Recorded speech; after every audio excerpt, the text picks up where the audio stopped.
এখন বাজে প্রায় 1:30, প্রায় 200 কিলোমিটার জার্নি করে আমরা জয়পুর জঙ্গলে পৌঁছেছি। অ্যাকচুয়ালি গুগল ম্যাপ অনুযায়ী আমাদের বাড়ি থেকে এই জয়পুর জঙ্গলের দূরত্ব হচ্ছে প্রায় 153 কিলোমিটার, কিন্তু মাঝখানে আমরা রাস্তা কিছুটা ভুল করে ফেলি, যার কারণে আমাদের পৌঁছাতে অনেকটা লেট হয়ে যায়। তো চলুন ভিডিওটি প্রথম থেকে দেখা যাক, যেখান থেকে আমাদের জার্নি শুরু করেছিলাম। গুড মর্নিং বন্ধুরা, এখন বাজে ভোর 5:30 আর আমরা মোটামুটি রেডি। এটা বাসন্তী হাইওয়ে, যেটা বামনঘাটা থেকে কিছুটা দূরে দাঁড়িয়ে আছে এখন। আর এখন মোবাইলে গুগলে ম্যাপটা সেট করে নিলাম, আমাদের ডেস্টিনেশনটা রওনা হচ্ছে দুর্গা বলে।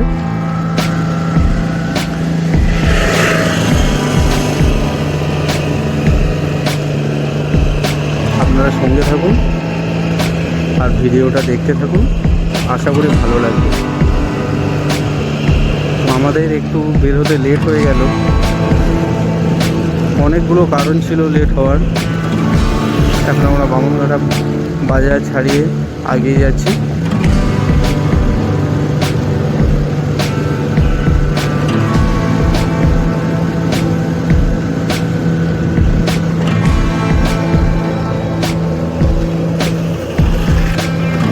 আমরা প্রায় বানতলার কাছাকাছি চলে এসেছি।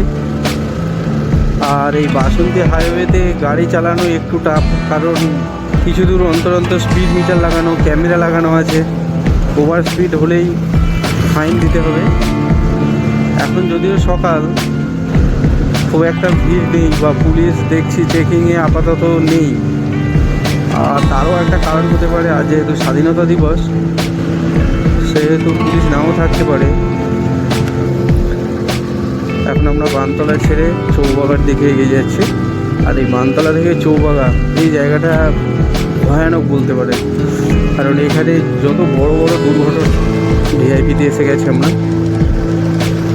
ভিআইপি ব্রিজের নিচ দিয়ে জাস্ট ডান দিকে মোড় নিলেই সায়েন্স সিটি।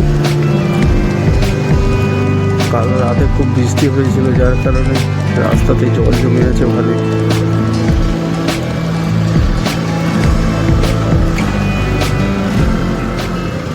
এখান থেকে আগেই যাব। আমরা এখন মা ফ্লাইওভার ব্রিজে উঠছি। আর একটা সুন্দর সকালের সুন্দর মুহূর্তে আমরা বেরিয়ে চলেছি আমাদের গন্তব্যের উদ্দেশ্যে। আর মা ফ্লাইওভার থেকে নিচের দিকটা দেখাচ্ছি, দেখুন কেমন একটা ফগি ওয়েদার। বেশ যেন শীতের সকালে যেমন ওয়েদার হয় ঠিক তেমনই লাগবে।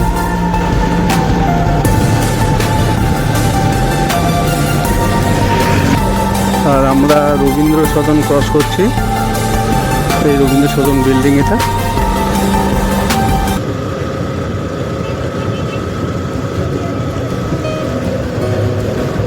আমাদের সামনে দেখুন আমাদের ন্যাশনাল ফ্ল্যাগ নিয়ে বের হয়েছে, যেহেতু আজ স্বাধীনতা দিবস। আজ 15ই আগস্ট, অর্থাৎ আজ আমাদের স্বাধীনতা দিবস। একজন ভারতীয় নাগরিক হিসাবে আজ আমাদের গর্বের দিন, কিন্তু সহজ ছিল না এই স্বাধীনতা। দীর্ঘ সংগ্রামের মাধ্যমে যে বীর বিপ্লবীরা এই স্বাধীনতা এনে দিয়েছিলেন, তাদের চরণে শতকোটি প্রণাম জানিয়ে শুরু করছে আমার এই ছোট্ট প্রয়াস। তো স্বাধীনতা 77 বছর পর 78তম স্বাধীনতা দিবস উপলক্ষে আমার এই চ্যানেলের তরফ থেকে আপনাদের সবাইকে জানাই আন্তরিক ও প্রীতি শুভেচ্ছা। মনে একটা আলাদাই আনন্দ কাজ করছে, কারণ এই ফিলিংস বলে বোঝানোর না। বিগত কয়েক বছর ধরে বাইকে নিয়ে ঘুরতে যাব, এটা শুধু ভেবেই গেছি। কিছুটা পরিস্থিতির চাপে, কিছুটা কাজের চাপে বের হওয়া হয়নি। তো আজ ফাইনালি যখন বের হতে পারলাম, বেশ ভালো লাগছে। আমাদের গন্তব্য বাড়ি থেকে বের হয়েছে আপাতত 25 কিলোমিটার রাস্তা অতিক্রম করেছি, এখনও প্রায় 125 কিলোমিটার বাকি। আর আমরা এখন পৌঁছে গেছি নবান্ন। সামনে একটা পেট্রোল পাম্প পেলাম, তো এখানে পেট্রোলটা ভরে নিই আগে, নইলে সামনে কত দূরে যাবো জানি না। এদিকে তেলের কাঁটা ব্লিঙ্ক করছে, তো সেই কারণে পেট্রোলটা ভরে নিচ্ছি। তো আমাদের পেট্রোল ভরা কমপ্লিট। আমরা এখন আছি পাকুড়িয়া বলে কোনো একটা জায়গাতে।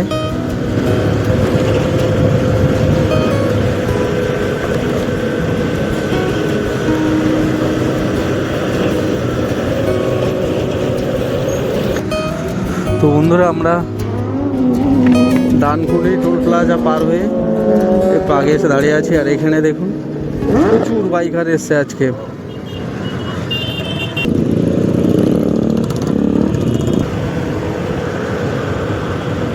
তো আমরা ডানকুনি টোল প্লাজা থেকে বেরিয়ে এসেছি, এখন চলেছি এই জায়গাটার নাম ঠিক আমরা জানি না। আর এখানে অনেক বাচ্চা কাচ্চা দেখো, তারা এই বাইক রাইডিংয়ের মজা নিচ্ছে। কেন মনে হচ্ছে যে কোনো একটা বাইক রেস চলছে আর আমরা সেই রেসে অংশগ্রহণ করেছি, আর বাইরে থেকে লোক আমাদেরকে দেখতে দেখতে যাচ্ছে।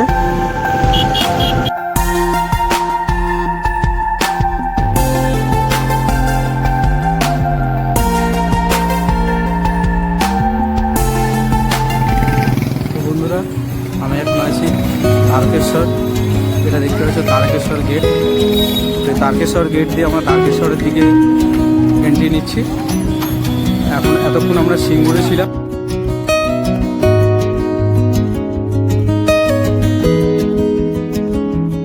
এখন আমরা পৌঁছেছি চাপাডাঙ্গা মোড় ফ্লাইওভার ব্রিজে।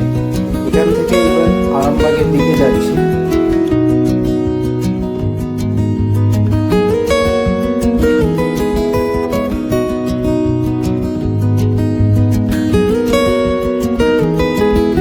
আর আমার বাঁদিকে দেখতে পাচ্ছেন আলু সংরক্ষণ কেন্দ্র।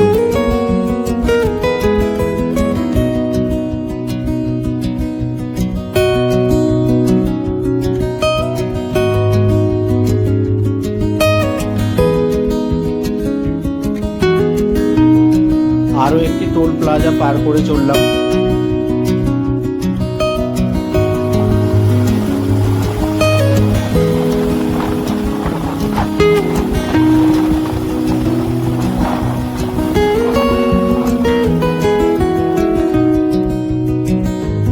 আমরা এখন একটি নদীর উপর দিয়ে যাচ্ছি, কিন্তু এই নদীটির নাম আমরা জানি না। যদি কেউ জেনে থাকেন তো প্লিজ কমেন্ট করে জানাবেন এই নদীটির নাম।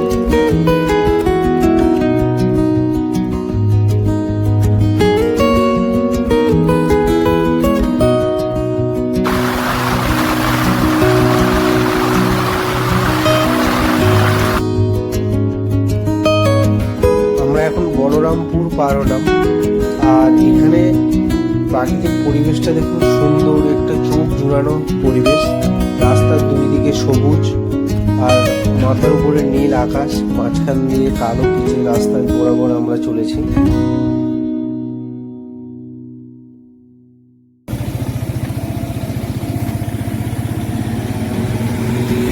আমার পুকুর থেকে বেশ কিছুটা রাস্তা আসার পর সামনে পড়ল সৎসঙ্গ বিহার।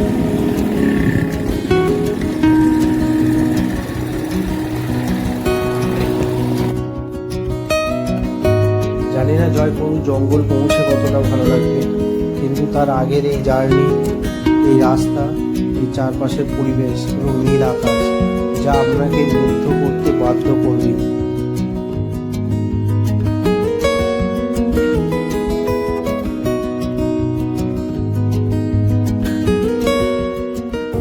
দীর্ঘ পথ অতিক্রম করার পর ফাইনালি আমরা পৌঁছলাম জয়পুর জঙ্গল।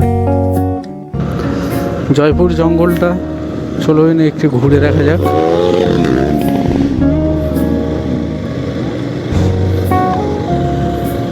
এখানে প্রচুর বাইকার এসছে আর ঘন জঙ্গল দেখতে পাচ্ছেন। তো আমরা এখন জঙ্গলের মধ্যে প্রবেশ করে গেছি। জয়পুর জঙ্গল, যেটা প্রায় 11 কিলোমিটার 11 থেকে 12 কিলোমিটার পর্যন্ত বিস্তৃত।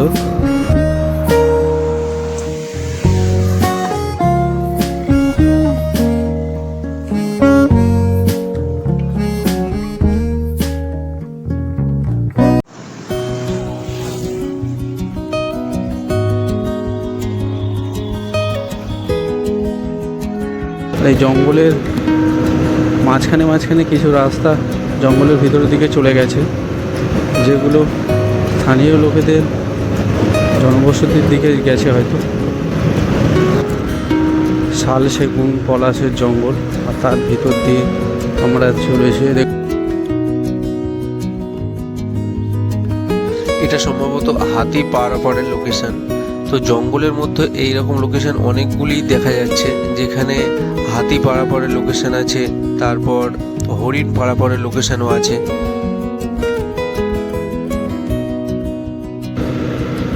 এই জয়পুর জঙ্গলের পুরানো দিনের ইতিহাস অনেক ভয়ানক।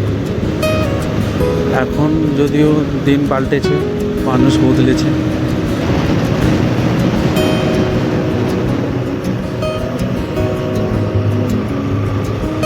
একটু আগে লেখা ছিল drive slow for deer crossing, তো সম্ভবত ওখান দিয়ে হরিণ পারাপার হতো কোনো এক সময়ে।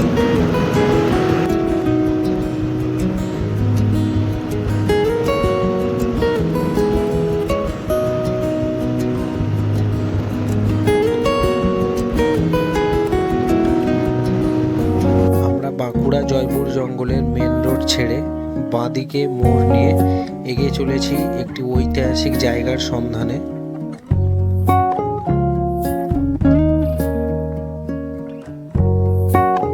আর জঙ্গলের মধ্যে একটি রেল লাইন পার করে চলেছি আমরা, আর কিছুটা দূরে একটি ওয়াচ টাওয়ারও দেখা যাচ্ছে।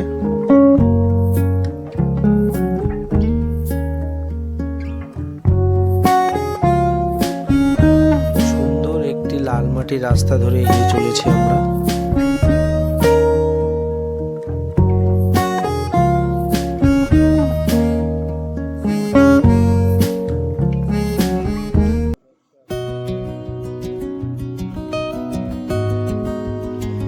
এরকম রাস্তায় সময় যে কিভাবে কেটে যায় তা বোঝাই যায় না। তাই এই রকম পরিবেশের টানে কিন্তু ফিরে আসা যায় বারবার বাঁকুড়াতে।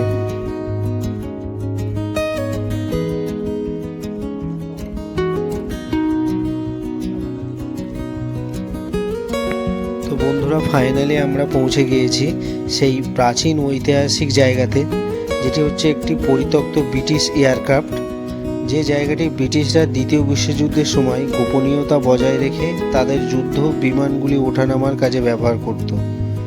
আর এই পুরো রানওয়েটা স্থানীয় লোকেদের কাছে চাতাল নামে পরিচিত। আর এই রানওয়েটি আয়তনে বিশাল। আর চলুন পুরো এই রানওয়েটি আমরা এখন ঘুরে দেখব।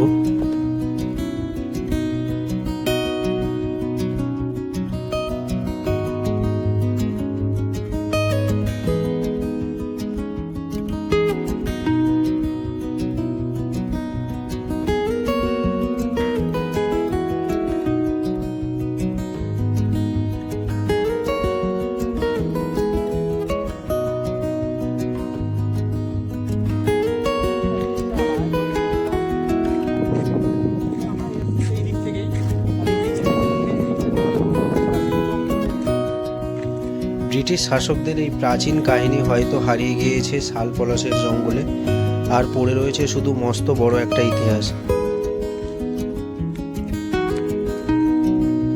এখন বেলা 3:30, আর সেই সকাল 6টাতে বের হয়েছিলাম। এখন জয়পুর জঙ্গল আর ব্রিটিশ এয়ারক্রাফটটা পুরো ঘোরা শেষ। তো এই সারা দিন ধরে আপনাদের সামনে এই ভিডিওটা উপস্থাপনা করলাম। তো কেমন লাগছে আপনারা প্লিজ কমেন্ট করে জানাবেন। সারাদিন এই ভিডিওর সঙ্গে জুড়ে থাকার জন্য আপনাদেরকে অনেক অনেক ধন্যবাদ। আপনাদের কাছে একটাই অনুরোধ, ভিডিওটা পুরো দেখুন, এবং ভিডিওতে যে ভুলগুলো হচ্ছে, আপনাদের মনে হয় যে এই জায়গাটাতে ভুল হচ্ছে, তো আপনারা প্লিজ কমেন্ট করে জানান, কারণ সেই ভুলগুলো নেক্সট ভিডিওতে যাতে না আর হয় সেই চেষ্টা আমি পরবর্তী ভিডিওগুলোতে করব। তো এইরকম ভিডিও আরও পেতে আপনারা চ্যানেলটাকে সাবস্ক্রাইব করুন আর বেল আইকনটা প্রেস করে রাখুন, যাতে পরবর্তী ভিডিওগুলোর নোটিফিকেশান আপনারা পেয়ে যাবেন। আর যদি ভালো লাগে একটা লাইক করুন, কারণ আপনাদের একটা লাইক পরবর্তী ভিডিও করতে আমার অনেকটা উৎসাহ যোগাবে। তো আজকের ভিডিওটা এই পর্যন্তই। পরবর্তী ভিডিও পেতে আপনারা আমার সঙ্গে থাকুন।